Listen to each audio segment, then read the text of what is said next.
Hello दोस्तों, स्वागत है आपका अपने YouTube channel digital modern academy पे। दोस्तों, आज हमारा जो चैप्टर होगा वो हमारा वर्णमाला चैप्टर होगा, जो कि एग्जाम के लिहाज से, हिंदी के लिहाज से बहुत अच्छा और इम्पोर्टेंट टॉपिक है। हर एग्जाम में कम से कम 2 से 3 क्वेश्चन इसके मिनिमम बनते हैं। मिनिमम बता रहा हूँ, 2 से 3 क्वेश्चन मिनिमम, और ज्यादा आ जाए वो अपना लक है। ठीक है, वो एग्जाम के ऊपर है। चलिए शुरू करते हैं, ज्यादा समय व्यतीत ना करेंगे इसमें बातों में। तो वर्णमाला क्या होती है? पहली बात तो वर्णमाला, वर्णों के व्यवस्थित समूह को वर्णमाला कहते हैं। सीधी बात, वर्णों के या हिंदी वर्णों के व्यवस्थित समूह को वर्णमाला कहते हैं। वर्णमाला को 2 भागों में बांटा गया है। ठीक है, एक स्वर में और एक व्यंजनों में। ठीक है, स्वर में और व्यंजनों में। स्वरों की जो संख्या बताएगी वो बताइए 11, और व्यंजनों की संख्या बताइए 13। ठीक है, वर्णों को 2 भागों में बांटा गया है, स्वरों और व्यंजनों में। ठीक है, स्वरों की संख्या 11 और व्यंजनों की संख्या 33 है। तो इसे एक बार नोट कर लो, क्योंकि मैं नोट कराने में बहुत ज्यादा फोकस करता हूँ। ठीक है, लिखो।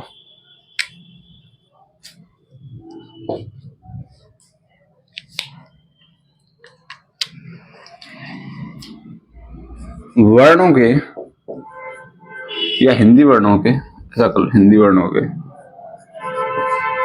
हिंदी वर्णों के व्यवस्थित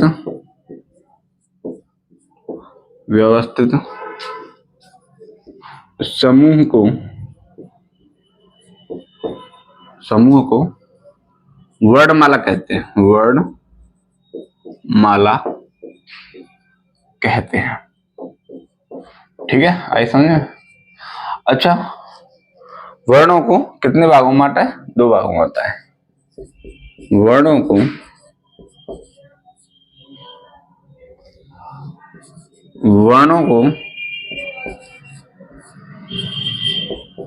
मुख्यतः 2 भागों में बांटा है।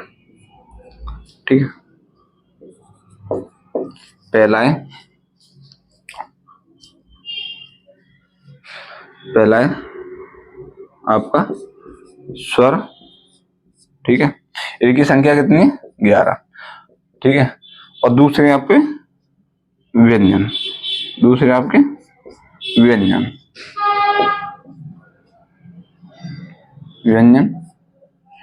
इनकी संख्या 33 बताई है। ठीक है, अच्छा, स्वर क्या होते हैं? स्वतंत्र रूप से उच्चारित होने वाले वर्ण। ठीक है, स्वतंत्र रूप से उच्चारित होने वाले वर्ण।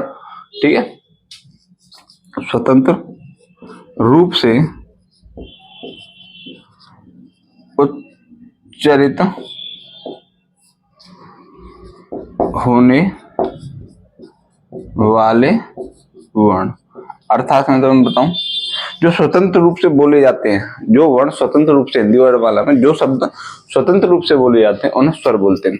और व्यंजन बोलते हैं वे वर्ण जो स्वरों की सहायता से बोले जाते हैं, वो होते हैं आपके व्यंजन। ठीक है, स्वरों की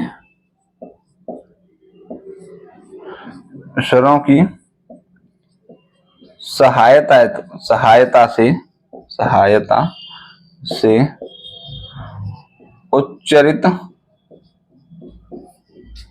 होने वाले वर्ण। ठीक है, आई बात समझ? स्वर की संख्या 11, व्यंजनों की 33। स्वर वे वर्ण, फिर मैं बताऊं, वे वर्ण जो स्वतंत्र रूप से बोले जाते हैं। ठीक है, और व्यंजन वे वर्ण जो जिनको बोलने में किसी सहायता होती है, स्वरों की सहायता लगती है, तो वो होते हैं व्यंजन। नोट करो। फिर आज हम स्वर जितने हैं सबको कंप्लीट करेंगे, कल फिर व्यंजन की क्लास लेंगे। ठीक है, तो आज स्वर पढ़ेंगे, तो इतना नोट करो, फिर स्वर से शुरू करते हैं।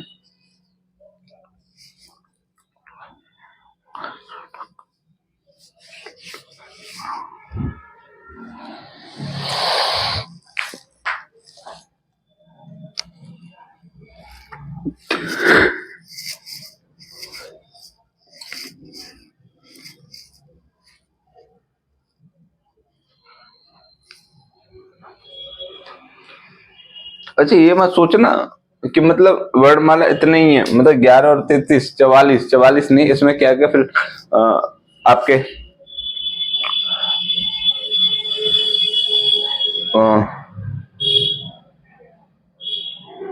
संयुक्त व्यंजन भी हो जाते हैं आपके, और उसके साथ अंतस्थ व्यंजन भी हो जाते हैं, तो वो भी हम व्यंजनों में पढ़ेंगे, ठीक है। अंतस्थ व्यंजन हो जाते हैं, लगते हैं संयुक्त व्यंजन हो जाते हैं, ऊष्म व्यंजन हो जाते हैं, उनको भी पढ़ेंगे, ठीक है। वो पढ़ेंगे हम किसमें, वो पढ़ेंगे हम व्यंजनों में, ठीक है। ऐसा नहीं है 44 होते हैं, वो भी होते हैं, उनको भी देखेंगे, ठीक है।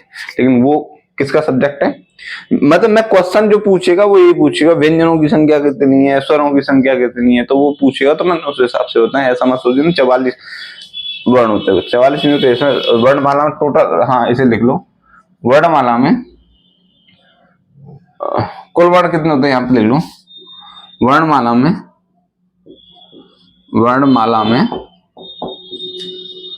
52 वर्ण होते हैं। देखो मैं इसे भूल गया था, याद आ गया, ठीक है।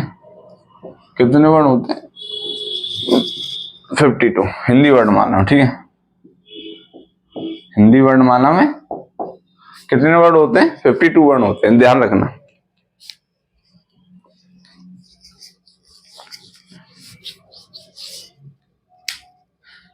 तो हो गया, चलो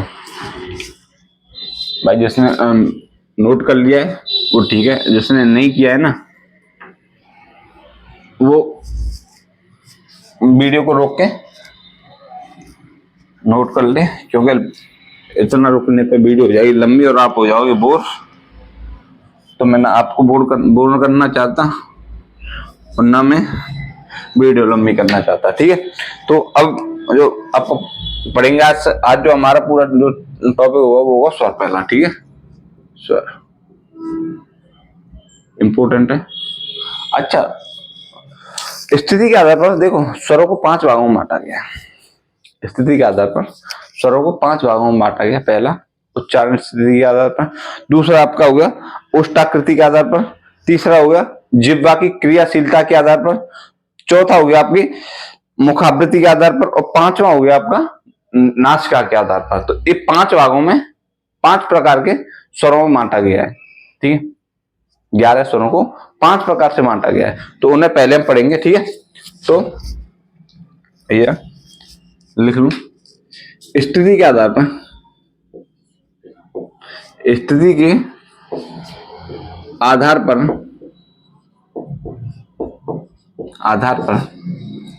स्वरों को 5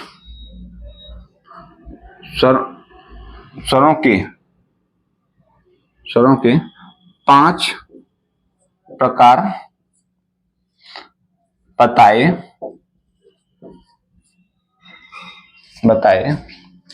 गए, ठीक है। तो पहला है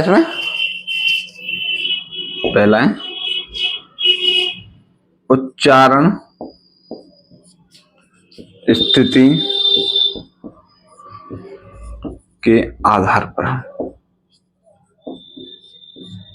ठीक है। किस पर, उच्चारण स्थिति के आधार पर। सेकंड इसमें है आपका उच्चारण स्थिति के आधार पर, सेकंड है आपका ओष्ठाकृति के आधार पर, ओष्ठाकृति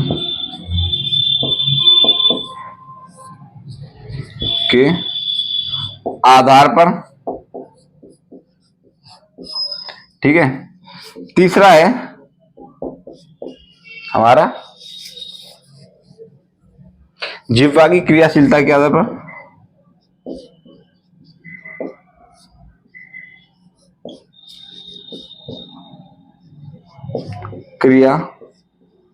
क्रियाशीलता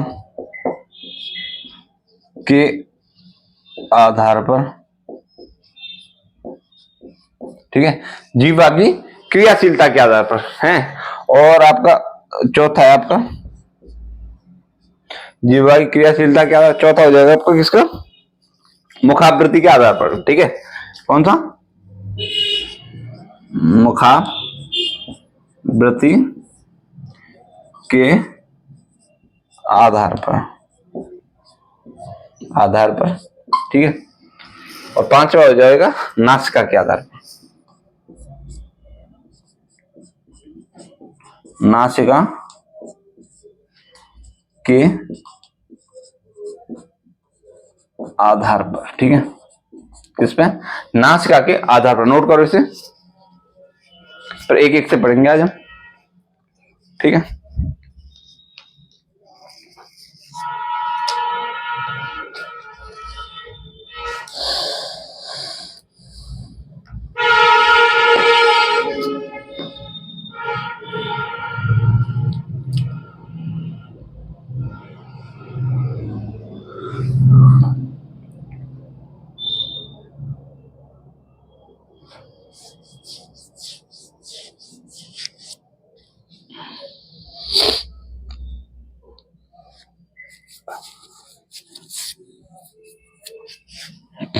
हो गया भाई, कर लिया कब जल्दी, ठीक है। तो पहला पढ़ेंगे हम इसमें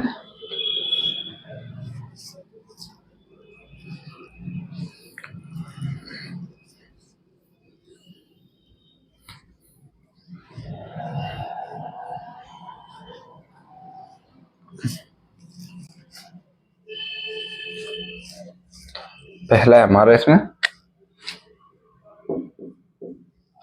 उच्चारण स्थिति के आधार पर, उच्चारण स्थिति के आधार पर। तो उच्चारण स्थिति के आधार पर भी इनको दो भागों में बांटा गया है, ठीक है। उच्चारण स्थिति के आधार पर भी इनको कितने भागों में बांटा है? दो भागों में बांटा है। पहला इसमें लघु स्वर और दूसरा आपका यहां लिख दूं बी होगा इसमें आपका दीर्घ स्वर, ठीक है। लघु स्वर और दीर्घ स्वर दोनों में दूर इस वजह से लिखेंगे तो लिखने में दिक्कत नहीं होगी, ठीक है। तो लघु स्वर दीर्घ स्वर में इस बात को वे स्वर, लघु स्वर के बारे में बता रहा हूं पहले। वे स्वर जिनके उच्चारण में कम समय लगता है, अर्थात एक मात्रा का समय लगता है, ठीक है। वे स्वर जिनके उच्चारण में जिनके उच्चारण में कम समय लगता है, अर्थात एक मात्रा का समय लगता है, लघु स्वर होते हैं, ठीक है। इनकी संख्या 4 होती है, अ, ई, उ और रे, ठीक है। कितने होते हैं? अ, ई, उ और रे। बाकी के दीर्घ स्वर होते हैं। देखो वे स्वर जिनके उच्चारण में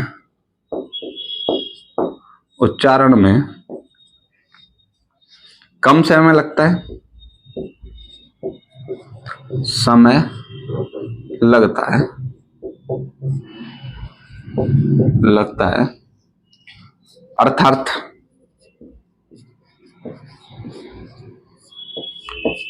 अर्थात एक मात्रा का समय लगता है,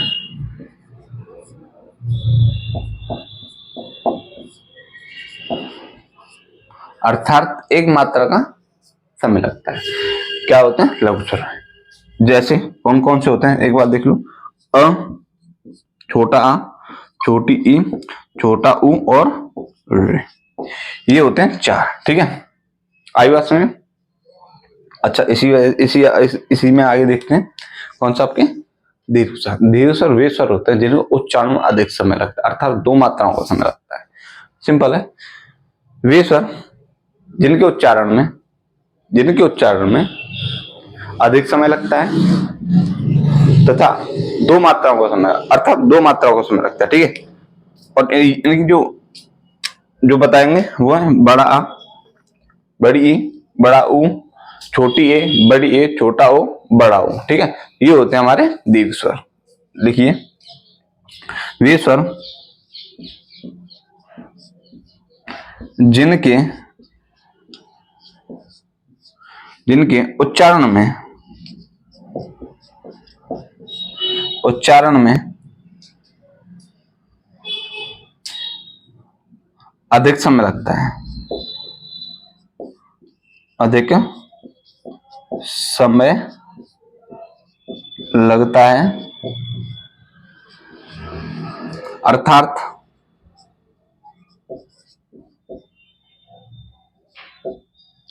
अर्थात दो मात्राओं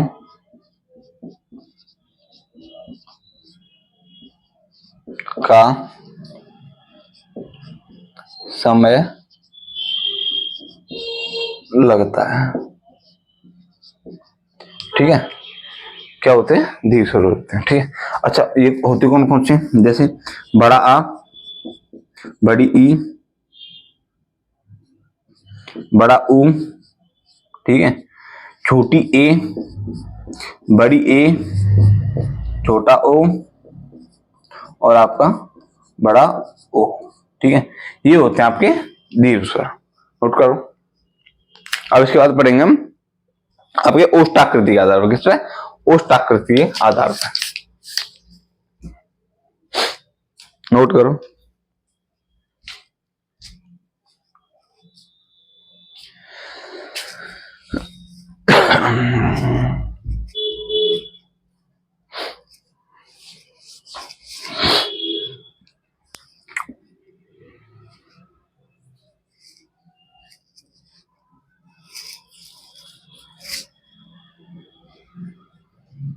हुआ? चलो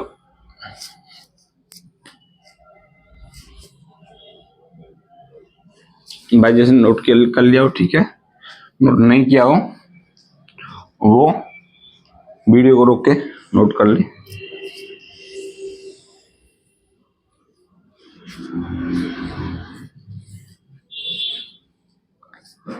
अब हो गया दूसरा, कौन सा? ओष्ठाकृति के आधार पर। ठीक है, कौन सा? सेकंड होगा आपका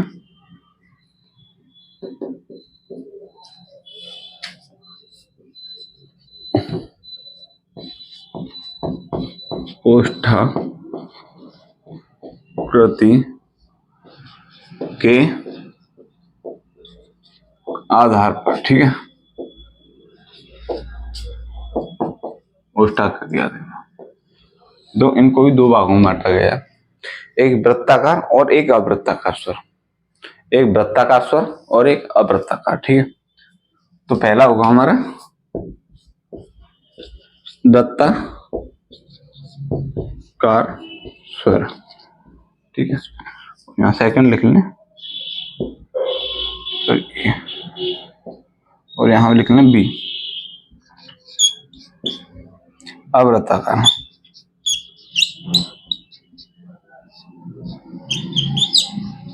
अवृत्ताकार आई बात है।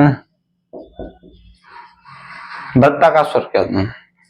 जिनके उच्चारण में होठों की जो आकृति है वो गोल हो जाए। कौन से होते हैं? अवृत्ताकार, वृत्ताकार। वे स्वर जिनके उच्चारण में होठों की जो आकृति है वो कैसी हो जाए? गोल हो जाए, वृत्ताकार स्वर होते हैं। और अवृत्ताकार स्वर कौन से होते हैं? वे स्वर जिनके उच्चारण में जो होठों की आकृति है वो गोल ना होके कैसी हो जाए? चपटी हो जाए, तो कैसे होते हैं? अवृत्ताकार होते हैं। ठीक है, नोट करो। वे स्वर जिनके उच्चारण में होठों की आकृति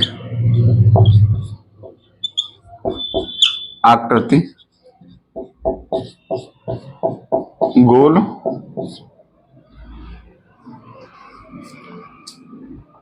हो जाए, कैसे स्वर होते हैं? वृत्ताकार स्वर। ठीक है, ये होते कौन कौन से? देखो, जैसे ऊ, उच्चारित करके देखा करो खुद, क्योंकि वर्णमाला में जब तक तुम अपने एफर्ट नहीं लगाओगे ना समझने में, तब तक वर्णमाला समझ नहीं है। जैसे बोल रहा है ना, जैसे वे स्वर जिनको उच्चारण में होठों की आकृति कैसी हो जाती है, गोल हो जाती है, ठीक है। तो वो होते हैं कौन से, हमारे वृत्ताकार स्वर होते हैं, ठीक है। वैसे मैं स्वरों की संख्या एक सेकंड रुको, जैसे मैं बता दूंगा यहाँ पर स्वर कौन से। देखो अ, मैंने बताया नहीं, जैसे अ, ठीक है, बड़ा आ, अधिकांश बच्चों को तो पता होती है, लेकिन नहीं पता उसके लिए बता, अ आ, ई, ठीक है, बड़ी ई, ठीक है, उ, बड़ा उ, ए, बड़ी ए, ओ, बड़ा ओ, ठीक है, और रे, ठीक है। कितने हो, 1 6 7 8 9 10 और 11, ठीक है। और एक और होते हैं छोटी हम, यहाँ पे ये होते हैं हम और बड़ी हम। एक्चुअली ये ना क्या बोलते हैं, इन्हें स्वरों में संभालना है। अगर टोटल स्वर पूछे तो 13 बताए हमने, टोटल स्वर 13 हो जाएंगे। वैसे ये अयोगवा, अनुनासिक, सॉरी अयोगवा होते हैं, ठीक है, अयोगवा। तो इन्हें आप देखते रहना, ये हैं जो मूल स्वर हैं, सॉरी मूल स्वर नहीं, जो स्वरों की संख्या 11 बताई गया, ठीक है। तो ये कौन कौन से होते हैं, जैसे ऊ, बड़ा ऊ, छोटा ऊ और बड़ा ऊ। उच्चारित करके देखा करो, पता चल जाएगी। वे स्वर, अब वृत्ताकार हम देखेंगे। वे स्वर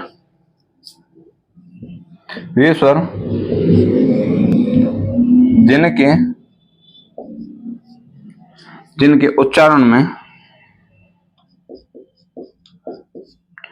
होठ गोल ना होगे,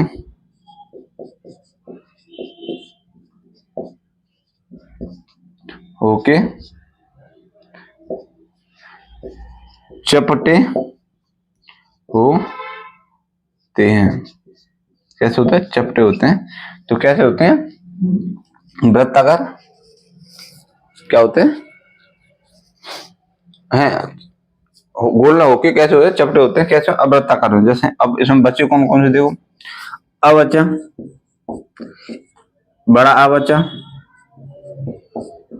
ई बच्ची, बड़ी ई बच्ची, ए बच्ची और बड़ी ए बच्ची, ठीक है।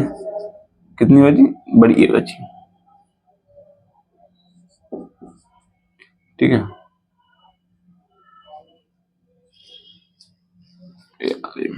एक सेकंड,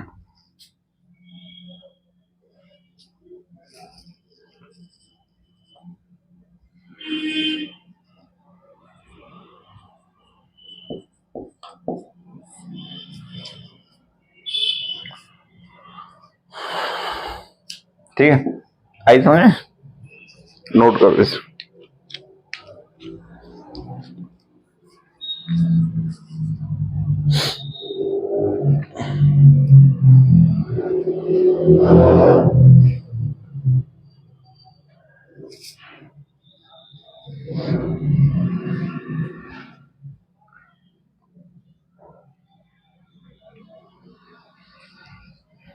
मिटाएं,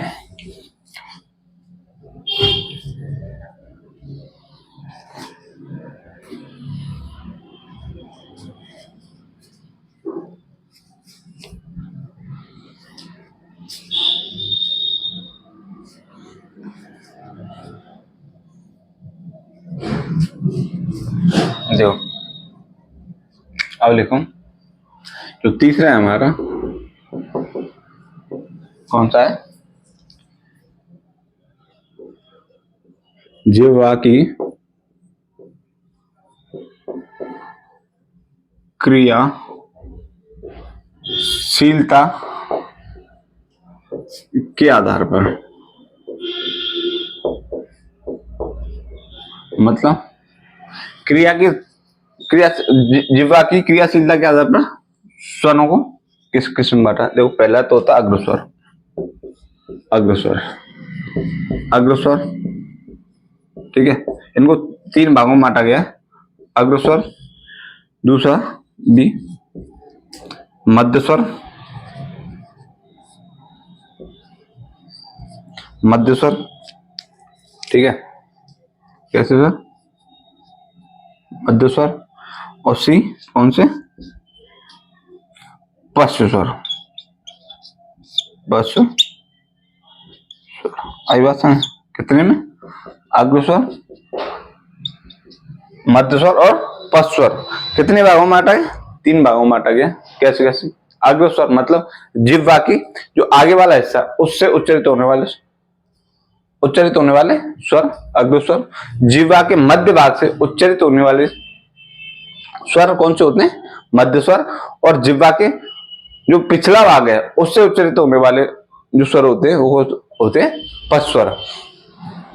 अग्रस्वर होते कौन कौन से, इसमें लिखा हूं क्या मैं आपको, जिह्वा की आगे के भाग मतलब अग्र भाग से उच्चारित होने वाले अग्रस्वर, जैसे यहां से मध्य भाग से मध्य स्वर होते हैं, और पश्च भाग से उच्चारित होने वाले शब्द कौन से होते हैं, पश्च स्वर होते हैं, ठीक है। अब ये देखो कौन कौन से होते हैं, जैसे जो अग्रस्वर होते हैं वो होते हैं, देखो आप कौन कौन से, ये होते हैं ए, बड़ी ई, छोटी ए और बड़ी ए, ये होते हैं आपके कौन से, अग्रस्वर, ठीक है। और मध्य स्वर जो होते हैं आपके वो होते हैं आपके अ, खाली अ आपका मध्य स्वर होगा, और बाकी कौन कौन से, बड़ा आ, छोटा ऊ, बड़ा ऊ और आपका छोटा ओ और बड़ा ऊ, ठीक है, ये होते हैं आपके पश्च स्वर, ठीक है। इतना ही नोट कर लो। इसमें जिह्वा की क्रियाशीलता के आधार पर स्वरों को कितने भागों में बांटा गया, 3 भागों में बांटा गया है, पहला अग्रस्वर, दूसरा मध्य स्वर, तीसरा आपका पश्च स्वर, ठीक है, नोट करो।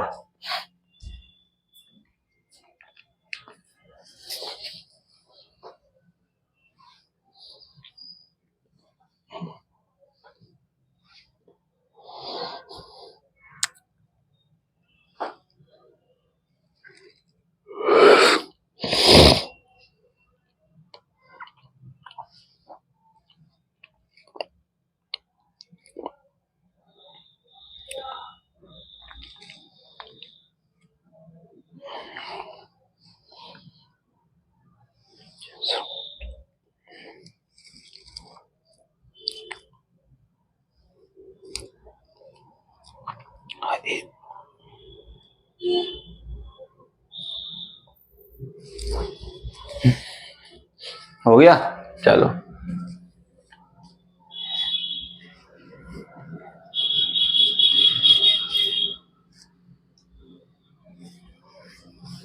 अब जो चौथा भाग है वो हमारा कौन सा, मुखावृत्ति के आधार पर, कौन सा चौथा जो भाग रहेगा हमारा वो रहेगा, वो कौन सा, मुखावृत्ति के आधार पर, मुखावृत्ति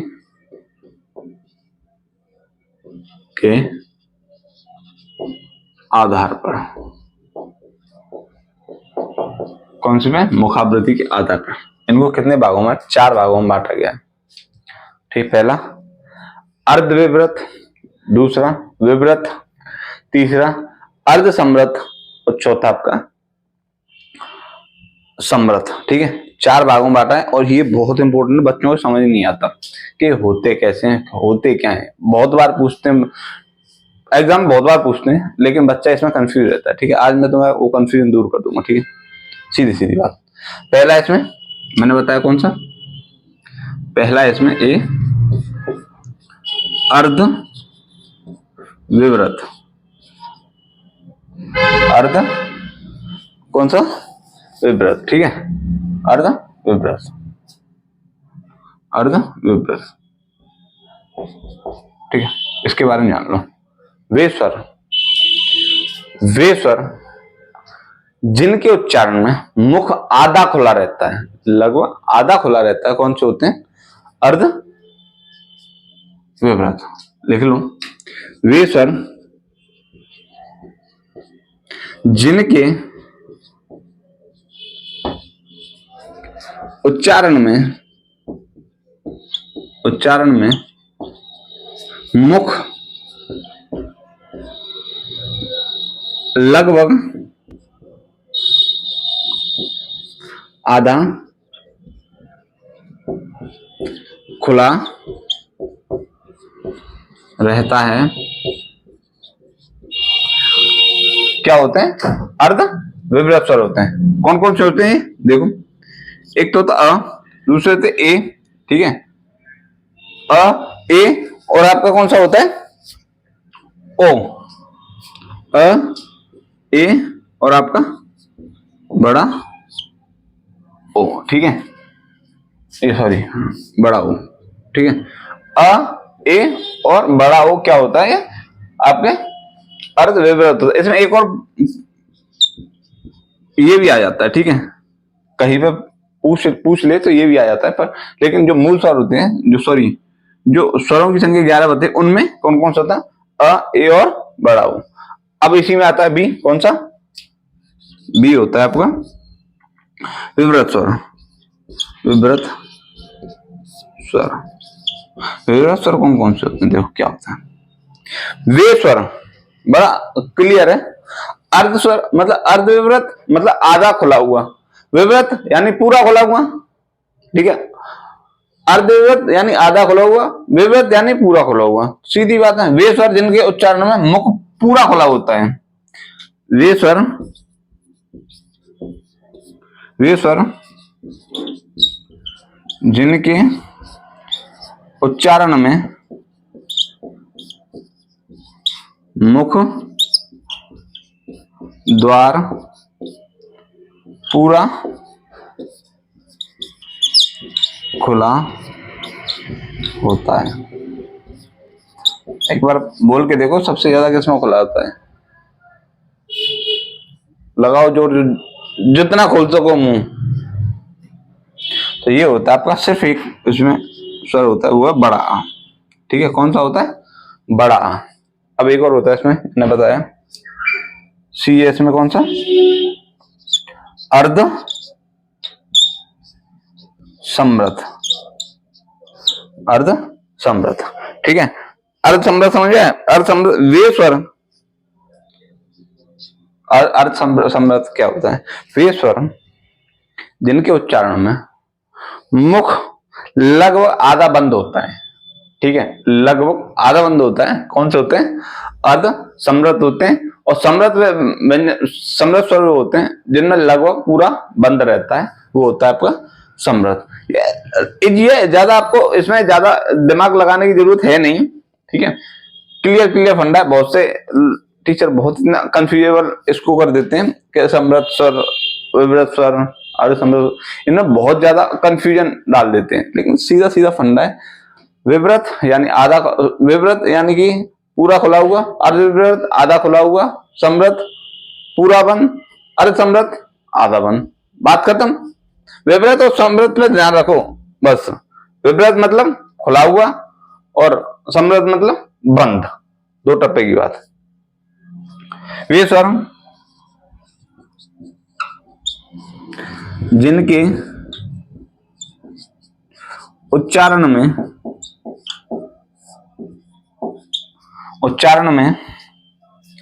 मुख लगभग आधा बंद रहता है, बंद रहता है, ठीक। कौन से होते हैं?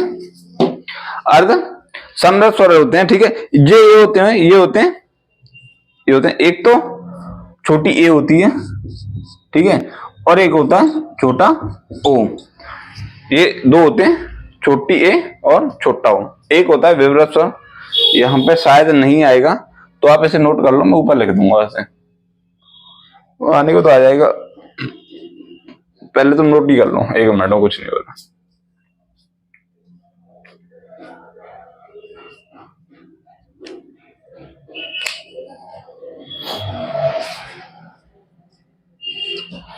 मिटाते हैं यहां से, नोट कर लिया वो ऊपर वाला तो।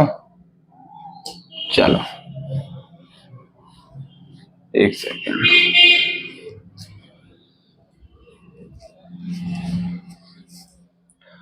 और डी आपका कौन सा? आपका विवृत स्वर, सॉरी समृत स्वर, समृत स्वर। वे स्वर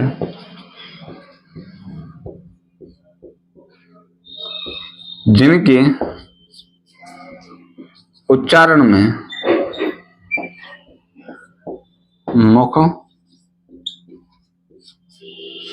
लगभग बंद रहता है। वे स्वर जिनके उच्चारण में, सॉरी भाई एक सेकंड रुको, एक सेकंड कैमरा,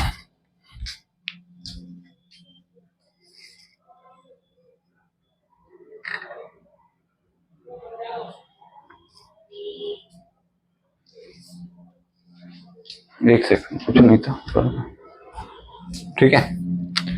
वे स्वर जिनके उच्चारण में मैं बताया क्या होता है, मुख लगभग कैसा रहता है, बंद रहता है। तो ये कौन कौन से होते हैं, एक तो ये होता है छोटी ई, बचा क्या आपको पता है, छोटी ई, बड़ी ई, ऊ और बड़ा ऊ, ये होते हैं आपके समृत स्वर, ठीक है। तो ये जो कंफ्यूजन है उसको अपना दूर किया होगा आपने, तो इसे नोट कर लो, बाकी का तो कंफ्यूजन बना रहता है जो नहीं पढ़ते। कंफ्यूजन आज तक ये खत्म हुआ है?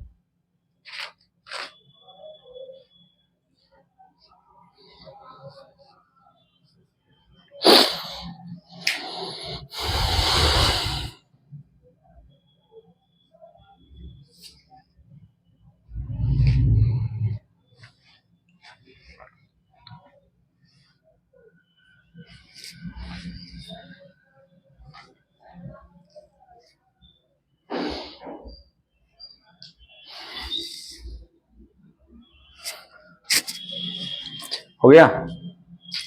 तो अब इसे मिटाते हैं, जिसने और नहीं किया है नोट कर लो। भाई मैं पूरा टाइम देता हूं नोट करने के लिए, कहीं बाद में ये बोलो कि सर आप नोट करने के लिए टाइम नहीं देते, पूरा फुल्ली टाइम।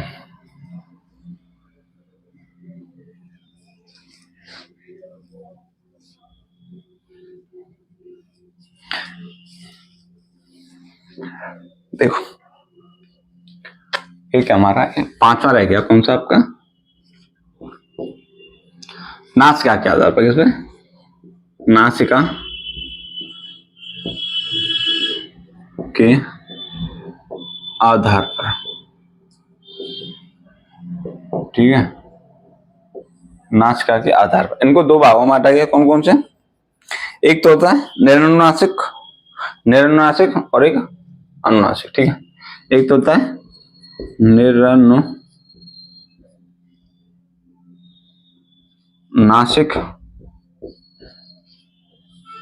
ठीक है, एक तो है निरनुनासिक, ठीक है, और दूसरा होता है अनुनासिक या सानुनासिक, ठीक है, अनुनासिक या सानुनासिक, ठीक है। ऐसे वे स्वर निरनुनासिक क्या होते हैं, देखो वे स्वर जिनके उच्चारण में नासिका का प्रयोग ना हो बोलने में, वे स्वर जिनके उच्चारण में नासिका का प्रयोग ना हो तो कौन से होते हैं,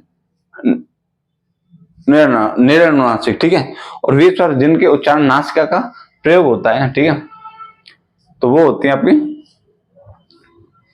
अनुनासिक या सानुनासिक, ठीक है। वे स्वर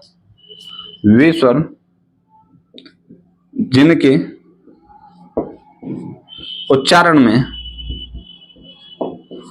में नाक, ठीक है, नाक का प्रयोग नहीं होता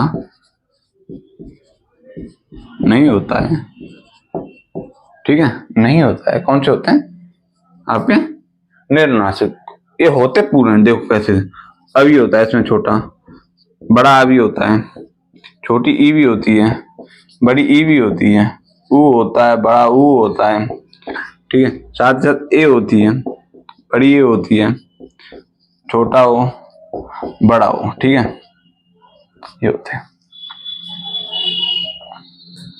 ठीक है। और अनुनासिक कौन से होते हैं? अनुनासिक, अनुनासिक या सानुनासिक। अनुनासिक या सानुनासिक स्वर कौन से होते हैं? वे स्वर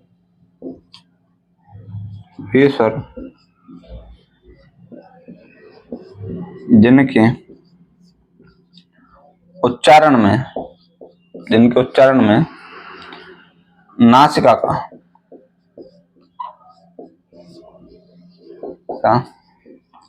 प्रयोग होता है, नासिका का प्रयोग होता है। कौन से होते हैं? अनुनासिक या सानुनासिक, ठीक है।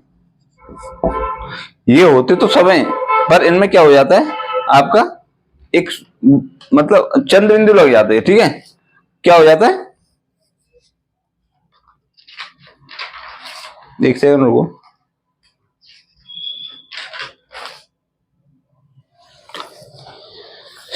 क्या हो जाता है इसमें अभी, चंद्र जैसे अ, ये लग गया अ, आ, ठीक है, ए, ई, ठीक है, ऊ, ठीक है। साथ ही साथ आपका ए, ठीक है, बड़ी ए, ऐसे बड़ी ए, ठीक है, ओ, ठीक है, बड़ा ओ। इनमें क्या होता है, चंद्र बिंदु लग जाती है तो क्या हो जाते हैं, अनुनासिक, ठीक है। तो ये दोस्तों जो स्वर वाला टॉपिक है हमारा यहाँ पे समाप्त हो जाता है। क्लास मेरे हिसाब से लंबी होगी, ठीक है। और जो भी है आज हमारा स्वर जो चैप्टर है वो हमारा कंप्लीट हो गया वर्णमाला का। कल हम पढ़ेंगे व्यंजन, जहां तक कंप्लीट करने की कोशिश करेंगे, और नहीं भी होता है ना तो परसों कंप्लीट कर लेंगे, कोई ऐसी बड़ी बात नहीं है। तो चलिए क्लास को यही समाप्त करते हैं, कल मिलते हैं फिर एक नई क्लास के साथ, नई जोश के साथ। तब तक के लिए नमस्कार।